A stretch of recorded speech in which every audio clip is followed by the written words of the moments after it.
Welcome back, fight fans, to another exciting episode of Sunday Night Fights. That's right, I am here with my co-caster, Marco Fiore.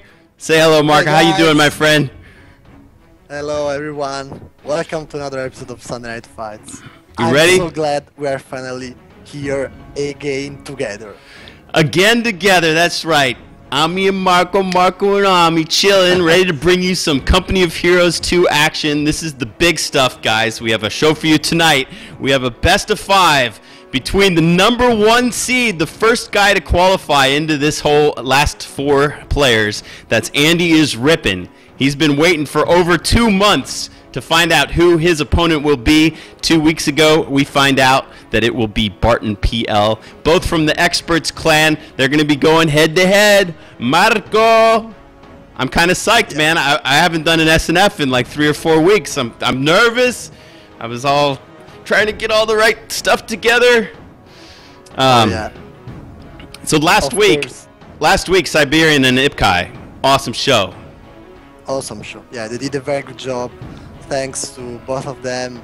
It was incredible what they were able to do in such a few amount of days. Yeah, they had the videos running. They had the allies win. Great commentary, analysis. Yeah. Ipkai looked at home behind the mic as the MC. I see a future for him in broadcasting. He should start his own show of some sort.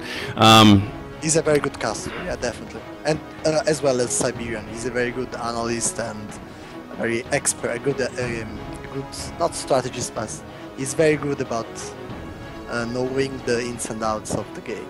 We'll see if we can get him back on the show next week, as we are currently looking for a co-caster for that show. Right now, I want to do a little review and just talk about what's at stake now that we have reached the sort of second stage of this Sunday Night Fights Season 5 event. If we can just move over here to my web interface, I can show you guys that in the original announcement, here we have the poster that Miro worked on, and then we have the prizes. And of course, you know, one of these 4 players in the semifinals is going to go on to win it all. And you know, the grand prize is over $1,000 in cash and this like around $1,500 value Alienware gaming laptop. So that's a lot on the line. You know, what they're playing for right now is basically they're going to have a shot at the first or second prize, or somebody's going to wind up down here at 3rd or 4th place, which is only $400, still nothing shabby, plus the Alienware Tact X mouse, so that whole thing's worth about $480. So that's what the loser gets.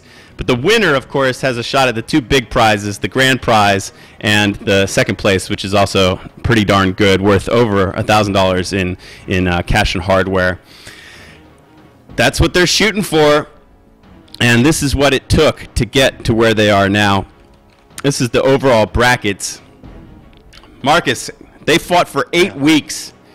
You joined in a few of those. I mean, that was a lot of co-battling. What's your sort of overall review of the season up to this point? Of the season, I think that during the whole season, we have seen how some strategies have dominated over the others. So, for example, conscripts and grenadiers have proven to be the most valuable unit to build in pretty much every game. But as well as we have seen conscripts and grenadiers, we have also seen in the last episodes how the metagame evolved to the heavies call-ins. So I'm curious to see if Andy and Barton will follow the new metagame or not, since I expect to see like tier 1, tier 0 heavy play, and then heavy, elite troops like guards or shock troops, and they'll directly heavies like T-3485, Tigers, stuff like that. All right, well, so, I can report a little bit of strangeness already. When they were doing the vetoes, it started out, Andy got to veto first, and he vetoed Langris Winter, and then Barton vetoed Kolodny Summer, which I think is like the go-to map. You know, Kolodny Summer in my opinion, It's a very good map. It's the 1v1 most, it's the most characteristic of Co 2, because unlike the other couple of maps, it's not a remake of Co 1. So Barton immediately vetoes Kolodny Summer, and then AndyisRIPPIN vetoes Simoski Summer, which is pretty much the map we've seen exclusively throughout the contender bouts in either the first series or the second, either game 1, game 2, or game 3, game 4. Yeah, my opinion is that Barton decided to veto Kolodny Summer because he knows that it's a map where Andy is very comfortable on, and it's a map where Germans might have a bit of issues considering how the hard cutoffs that there are on that map. And Andy reacted banning Semoski because Barton proved to be very comfortable on that map. So that's gamesmanship. I mean, that's what banning's all about, right? It's about taking out the map, that not necessarily how you play on it, but how your opponent plays on it. And if you think that he's kind of unbeatable on that map, you don't want to play that map. Well, the hits kept coming. After that, Barton banned Semois Winter, which is also one of my favorites because of the way it changes the routes and the pathing of the map. And then I chime in, seriously? Yeah, they've got me like, and Barton's like, Jason, you mad, bro? And I said, this will be interesting. And then finally, so now we're down to the last 3 maps that they're going to play, and it turns out that it's, they both veto. We're going to see Road to Kharkov in this series. Can you believe that? That was the biggest shock. So game 1 and game 2 are going to be on Langrskaya, and this is great because it's newly reworked Langrskaya. White Flash and Eagleheart fixed it up and balanced it a lot more, and so that's going to be great. We'll talk more about that once we get in game. And then games 3 and 4 are going to be on Road to Kharkov, and I just have no idea what to expect. I've never seen that map played at such a high level. Yeah, it will be interesting to see. It's a map full of houses, so. And considering what the last patch did, which was decreasing the efficiency of houses, I think it would be played a bit differently than before. Yeah, and I'm very curious to see what's gonna happen on Road to Kharkov, because I didn't expect it to make so far in the veto process. Yeah. To game 3 and 4. Usually they veto it straight off the bat. Supposedly I'm a little bit louder than you are. I'm trying to come down just a bit, getting some feedback in the chat. If you could continue to try to come up just a bit, that would be great. We want to even out for our viewers to get a nice audio mix. And then so finally, game 5, if necessary, will be on Kolodny Winter. So that's what we're going to see coming up. Let's just rewind a bit and go back to the overall brackets. Here you can see the entire big graphics poster. If you want to go to co2.org, you can download it at like 3600p resolution by 2600, something like that. It's a really high resolution image. It's got all the names filled in except for the last 3 slots. We've only got 3 more slots to fill in. And then if we zoom in a bit, you can see that this is what's left. And it's very interesting because AndyisRIPPIN, he won the first tournament, so he's undefeated. He's 2-0 on SNF Season 5. And, that could be a great thing. That's where Aimstrong was last season. Or it could be difficult because you haven't competed at on the stage in many months, so he might be a little cold.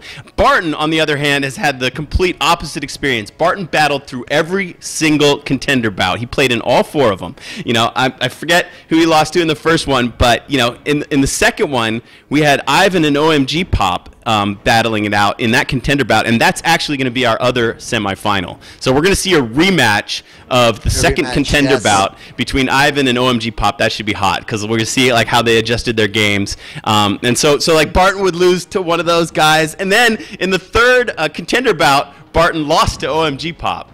So he managed to at some stage of the brackets get knocked out in the first 3 contender bout, and then finally. Last 2 weeks ago, you saw that Barton overcame Jeslin in a convincing 3-0. So, Barton is in the position that Dev M was in last season. Dev M also struggled through every single contender bout and then won the whole thing. So maybe, Barton's in rhythm. He's been fighting. He's been scrapping. His nails are dirty. Maybe this might actually work out for him. And guess what, Marcus? I got something hot off the press, man. It just came in. We didn't even get it in the news post. It just came in. It's Spezzi's fight card for tonight. Bang! Check that out. Here we go. I have a news for you, anyways. I have a surprise. Hit me. We have finally been featured by Twitter. Get out of here! No way! Get out of here! Somebody please screenshot that. Do me a favor. Go to the Twitch TV homepage.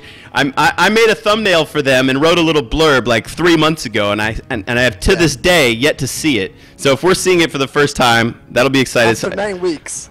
Yeah. Finally. Well, this is a good time to do it. Yeah, that's a good time. Yeah. All right. So, well, here we are. The stage is set. The lights on the audience are dimming. You know, the announcer's coming up. Oh, man, I wish I could do my thing, but I won't. Marcus, it's time to get this party started and go into the first semifinals of Sunday Night Season 5. There's only going to be 2 more shows after this. The winner of this is going to go on to the championship title fight. It's a best of 5. Marcus, let's go in game. Here we go. All right. I'm ready.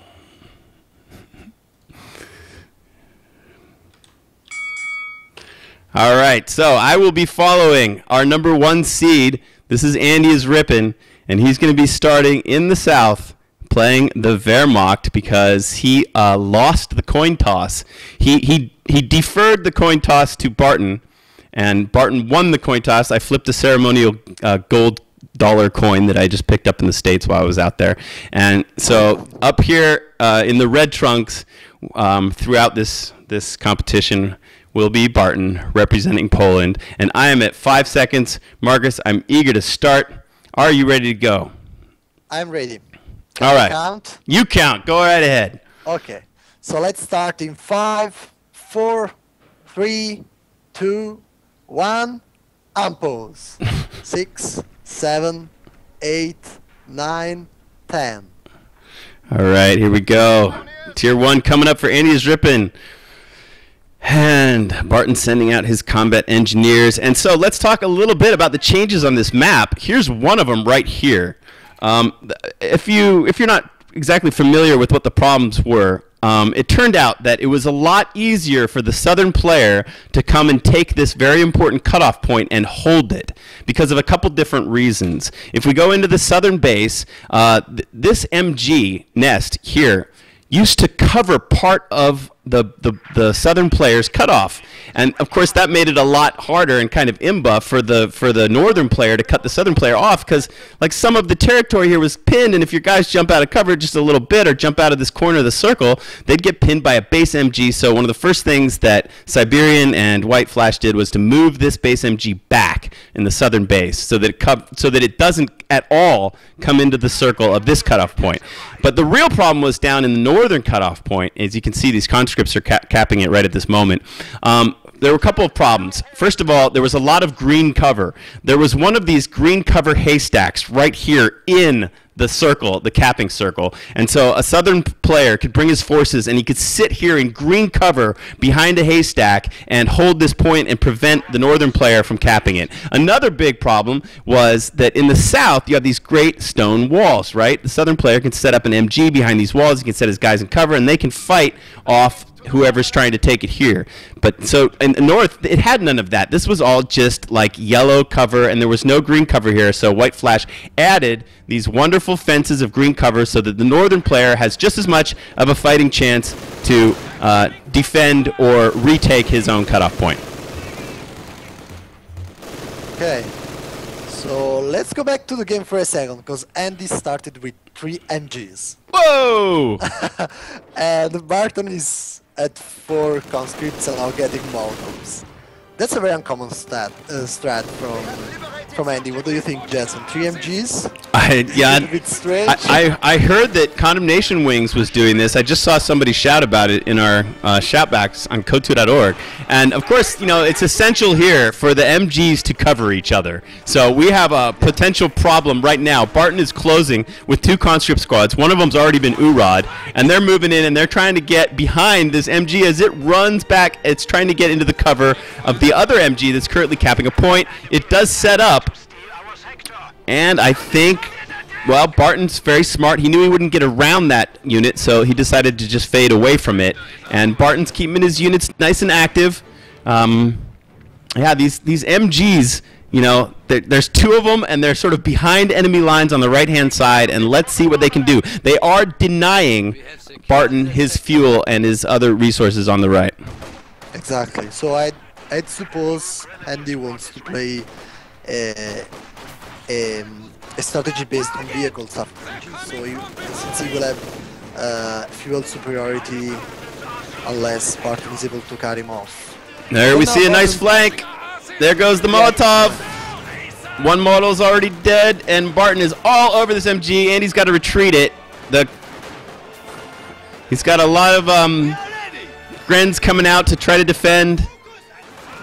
And now let's see if they can hold. Uh-oh, Barton's burning on his own Molotov at the moment. That's not a good idea. Oh, yeah. Okay, Barton's got a lot of squads coming in. He's got another squad coming in. He's going to harass that ammo point on the left. Barton's infantry movements have been wonderful. You see that AndyisRIPPIN has upgraded his first LMG on this Grenadier squad. Uh-oh. Uh-oh, this MG. This MG's in trouble. He's been flanked. He's down to 2 men. Andy retreats a bit late. This might be a tough retreat. Barton's got 2 squads now. He's focusing down. Oh, he's fine. All right, he's going to get away. Look how many tier 1 units from Andy. Now he has the officer and 2 That's sexy. 2 grants the MGs. Lot of tier 1 units. All right, again his MG is flanked and has to retreat. You know, 3 MGs. He did deny Barton's fuel for a long time. He never went and capped his own fuel, so I don't know if all those MGs paid off. If we check the resources, I think that Andy has around 20 more fuel than Barton, but I don't know if Andy already tagged to tier 2. Did he? Alright, I'm just checking the chat. It looks like my volume's a little loud. I'm bringing it down right now as I speak, so hopefully that's a better mix. Keep screaming at me if our settings are wrong. We'll try to adjust them on the fly. I just came down a bit, significant bit, so hopefully it's a bit better. Now Andy was able to cut Barton off from the whole right-hand side of the map, so but Barton will probably be able to take his point back. Yeah, the officer is forced to retreat, but they don't move. They're stuck into the. Oh my goodness! Oh my goodness! They're trapped. Oh Look at that. He can't run. He's gonna fight to the death. Look at him there. Look at these dudes are shooting down at him. He's crouching, and the conscripts are down at his head. Wow, they should just knife him. He won't die either. Check him out. Wow, how is this guy living through this? Now finally, he finally lays down to his final resting place. But man, that was odd. Let me explain this to our viewers who are maybe not. They don't know well how the current armor system works. So basically, when units are on retreat, they get 50% received accuracy. So you have 50% chances to miss. Then the armor system works this way. Basically, when you hit your opponent with a bullet, the bullet has to penetrate to actually deal damage. So probably the officer was just lucky enough to never get the bullets against him penetrate. So he was able to survive for so many seconds. Madness. And he's trying to get that cut off again. He's coming in here with 1 LMG squad, but they've got a lot of conscripts to fight. Barton hits the dirt. And guard rifle command tactics coming. PPSH is on the way. Andy's found a nice little spot to fire through the gap in the hedgerow and try to deny the center VP from going all the way up. Let's see if these engineers get pinned. Nope, they're going to raise that flag. Andy's harassing the right. That's one thing that, if we remember 2 months ago, Andy does excellently, is harass all parts of the map. Wherever you aren't, he's surely there capping. And Barton is sitting on a pretty high resource amount. He has almost 7k, 700 manpower, sorry, and 135 fuel. It's quite a lot, honestly. Is he waiting for some kind of call-in? What did he just buy? No, he's going to build tier 2. Okay. Yes, no big call-in since he picked guard rifle command tactics. So apart from guards, no other big call-in. And actually, quiet. he did a smart pick. Oh, sorry. No. I just thought it got quiet on the battlefield. As Stalin's little girls with their PPSHs hit the dirt and sort of hid behind that hedgerow. Barton's made a nice move to the left. He did an interesting doctrine pick, since actually hit the dirt denies the chance for the MG to pin soldiers and to suppress them. So that's his way to fight MG spam, or 3 MGs on the field. So, but what's the point of the field officer? I mean, why has he rebuilt? Why has Andy rebuilt the field officer? I mean, what does he hope to use it to do? Because he has an ability that, if I recall correctly, it costs 25, and it concentrated lasts for 20 fire. Seconds, and it improves the infantry power. So basically, grenadiers and MGs and all the units around will be stronger. All right. Well, I haven't seen him use it yet. It'd be interesting to see. Keep an eye on it. Yes. Wait a second. They are contacting us. Ami still needs like minus 80% volume. Oh, what? No way. 80%? What are they talking about? Mic boost? They're asking you to turn your volume a bit down. Yeah, I can come down a lot more. That's fine. I don't think I'm using mic boost. That thing is the most awful thing, the Windows mic boost. If that somehow accidentally got turned on, then yeah, that could be a huge problem. I'll check that between games. Alright. I just came down a huge amount. So hopefully... Barton is tier 2, and he just got guards and a Maxim gun. But Andy looks very comfortable. He has almost all the map, and tier 2 flame half track. That's hard for Barton. He needs to definitely get some field right now, some map control.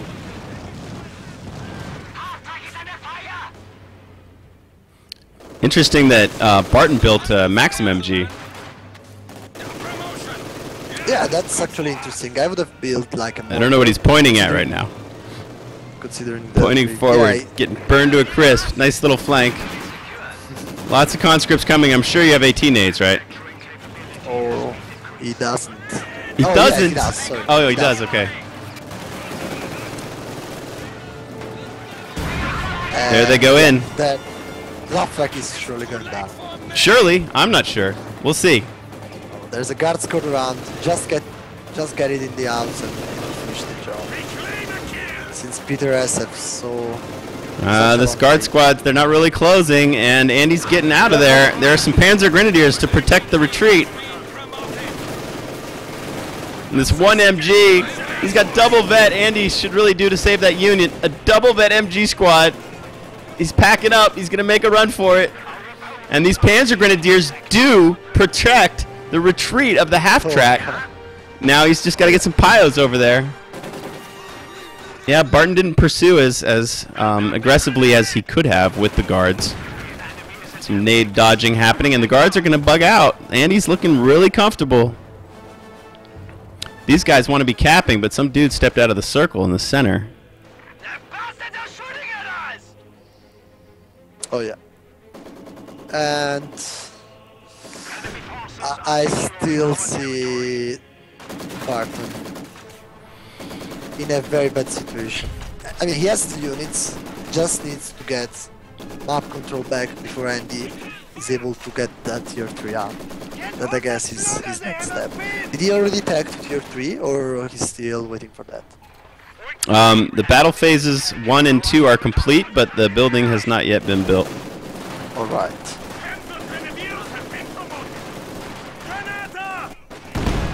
Yeah, Andy's just tight, man. He's so consistent. You don't see him make big mistakes ever, it seems. He's like always on top of nades. He's always harassing. He seems to have a really good awareness of the battlefield. Yeah, he places his units very well. He knows where to point his MGs, where to move his grenadiers, when to use the flame half track. So here it comes. It's back for more. He's got it fully repaired, and it's back for more.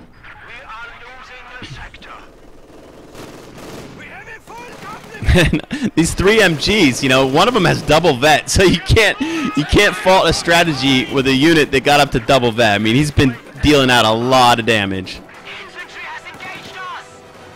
Yeah, also if you consider that... Here we have a strafe, sorry, in the center, and Barton's unit's getting pinned.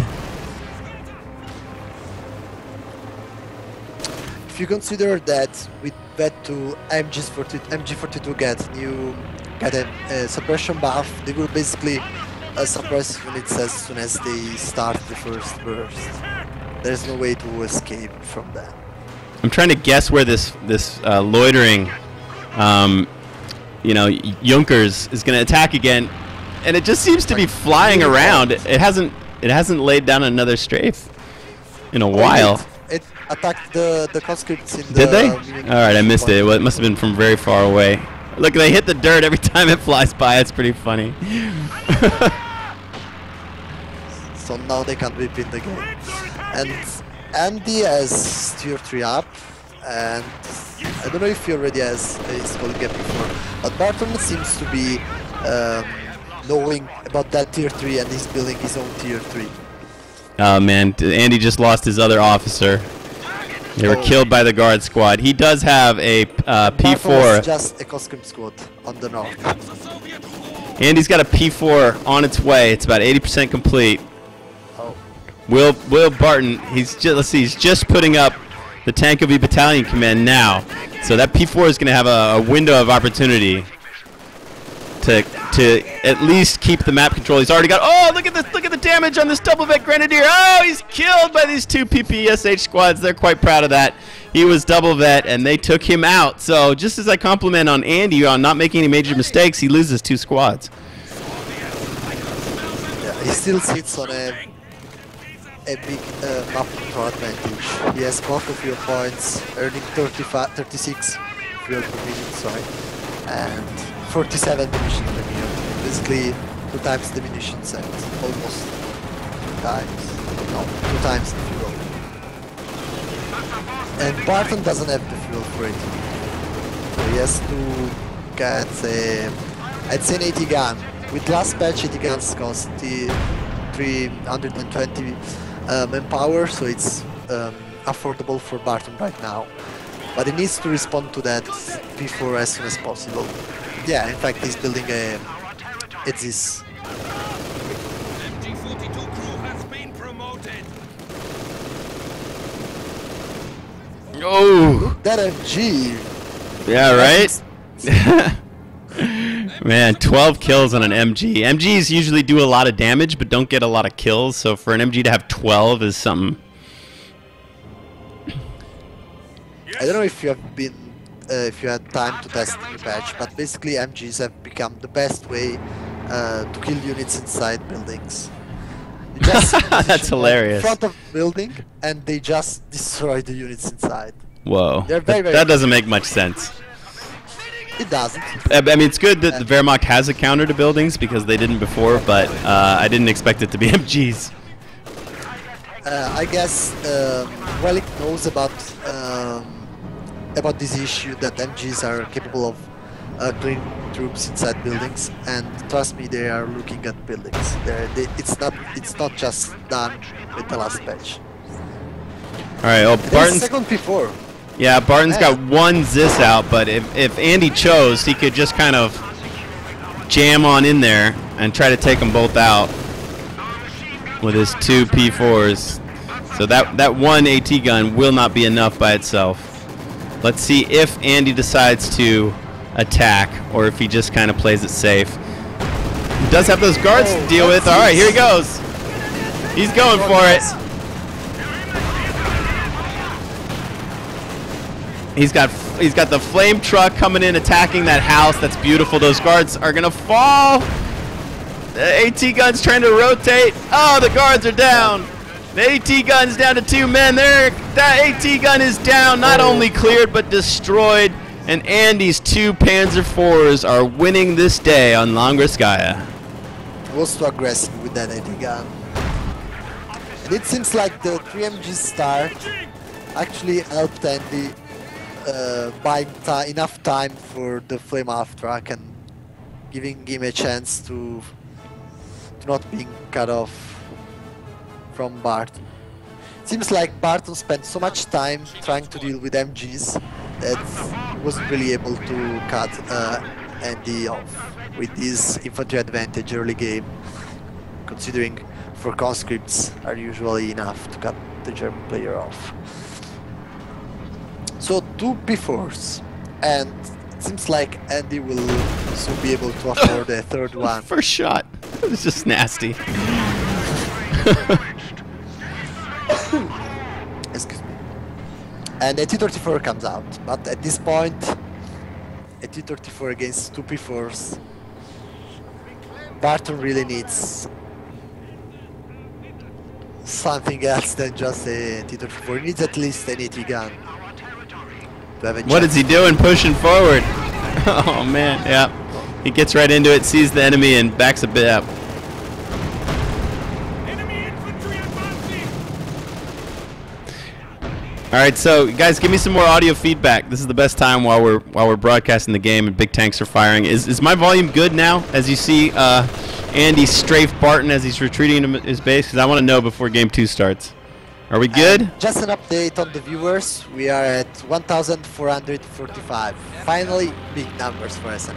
Yeah, thanks to you and your emails to Twitch. Thanks to Twitch TV for featuring us on their homepage. We appreciate it. Thanks, guys. Yeah. All right, this will be a best of 5, so even if Barton does fall here, we've got at least 2 more games coming. Lower still. Wow, I got a lower still. Oh my God. Some say okay, some say lower still. I'm going to check that boost when we go to break and see if we can get all that balanced out for you guys. Barton has collected a bit of vet, but look at Andy's army. Nasty P4s just waiting. Say, come on out, Soviets. Come on out. Feed us. We're hungry. Andy's putting up a bunker. He's upgrading it to a medic station. And it seems like the strafing run is really achieving its objective. It's just spinning all the squads. Yeah, look at that. Barton. It's terrible. You can't even get out of your base. That strafing run is very strong. The way that it just hits over and over and over again. In Co 1, at least it was, it was wicked filthy, but at least it came by once. Right here, you get two or three passes, and that can just like keep you out of the game for an extended period of time. Yeah. So right now, I think that Barton needs some great positioning of his Z3, which is not positioned correctly right now. He's shooting at the artillery field officer. So he needs the Z3 to be positioned well, and he has in some way, he has to try to beat those P4s and get at least one of them with his Z3. But the thing is that now Andy got a Pack 40, so there's really no way for Barton to deal with that huge army. That's a huge army. It is indeed. I mean, Barton managed to grab one VP. If even for only 1 or 2 ticks, if he could grab the center VP or even the left VP, then all of this staying in the game would be worth it. Because as you guys know, it's a best of 5, and the faction. The guy who gets to choose the faction is decided by who has the most total VPs when they won in the first 4 games. So if this does go to a 5th game, every VP could matter. So it's nice to see Barton sticking in the fight and seeing if he can pick up a few more VPs before he gets knocked out. That's strafe though, right at the exit to your base. Oi, oi. P4s. Yeah. Oh, look at that. Half of the health of the T-34 is gone right off the bat. Barton has rebuilt his Zis gun. And Andy's playing very conservative. He's just hanging out. He's got this little med bunker there to heal his guys. He's just repairing with his pyos. There's no reason right now to push any harder than he has to. He's got 2 VPs. He's not on the drain. Now this is interesting. Barton has a second AT gun. I love Barton's fighting spirit, man. With 2 AT guns. Let's see what he can do. I'm still thinking that, yeah, 20 guns is definitely better than before. But right now, the map control NDS allows him to basically spam the strafing run to a point where Barton's infantry will never be able to get out of base. So there's nothing to support the Z's apart from the T-34. Maybe Barton should go for a quad to try to counter the strafing run. I'm sure he can't afford that luxury though. All right, Andy's pushing in with the tanks. Barton's pushing out with vet conscripts. Andy's focusing down one of the Zis. It's down to 2 men. The other one's plugging away. Not getting huge amounts of penetration. Andy backs one P4 out of there. Another P4. Wow, he can't kill that Zis. It just got double vet. And Andy's backing both P4s out. He's backing up his pack. Those conscripts actually made a little bit of progress. They couldn't recap any points, though, is the problem. And now, once again, Barton has no map. He's using the barrage ability on his Zis gun to try to counter this MG, but the Panzer Grenadiers have already gotten underneath it. And once again, like you said, the strafe will return. MG's down, and Barton's units in his base. The Zis is cleared. The gun's down too. This is cleared, and that's it. GG. That is it. Barton has seen enough of that with no territories and no chance of claiming any more VPs.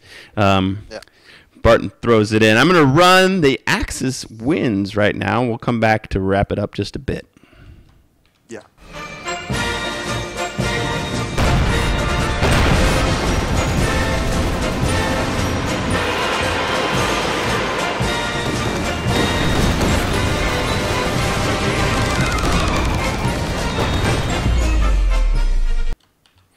All right, you guys wanted some 40s appropriate music. That was some kind of imperial march that the Wehrmacht army would play back during World War II. So there you go. The Axis take game 1. That gives AndyisRIPPIN, our favorite, a 1-0 game lead.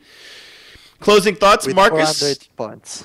Oh, did you jot it down? You should write it down. If you can count some VPs, that would be very smart. Yeah.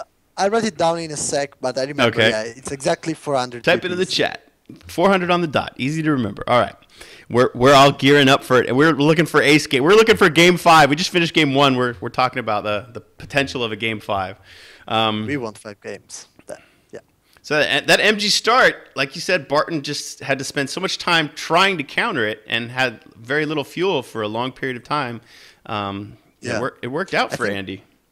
It worked out, yeah. At the end of the day, I think that it had such a shock value for Andy that Barton had like no idea how to deal with that. He just went for his normal 4 conscripts Molotov start, but then yes, he had issues because he had to deal with those 2 MGs covering his fuel point. So he spent all the time on the right side of the map.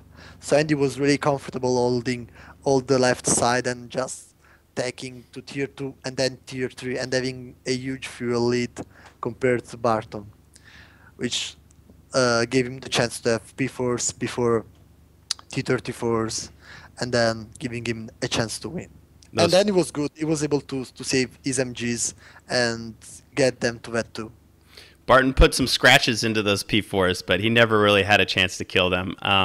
He wasn't able to kill the flame half-track. Maybe chasing with the Grens being a little more aggressive there could have been helpful because, it was nice to watch how Andy would use the flame half-track. He would get eyes on Barton's AT guns, and then he would sort of use the houses as cover, and he would come at it from an angle where the AT guns couldn't shoot his flame half-track, and he would just burn the guards or conscripts or whatever happened to be in the house providing line of sight. He would just burn them out of there, and Barton took tons of infantry casualties from that flame half-track. All right, that was game 1. Stick with us, fans. We're going to go to a break now and reset and try to adjust these audio levels and fix them up for you guys, and we'll be right back as the sides are swapped with game 2 on Langrskaya. All right, stick with us. Be right back.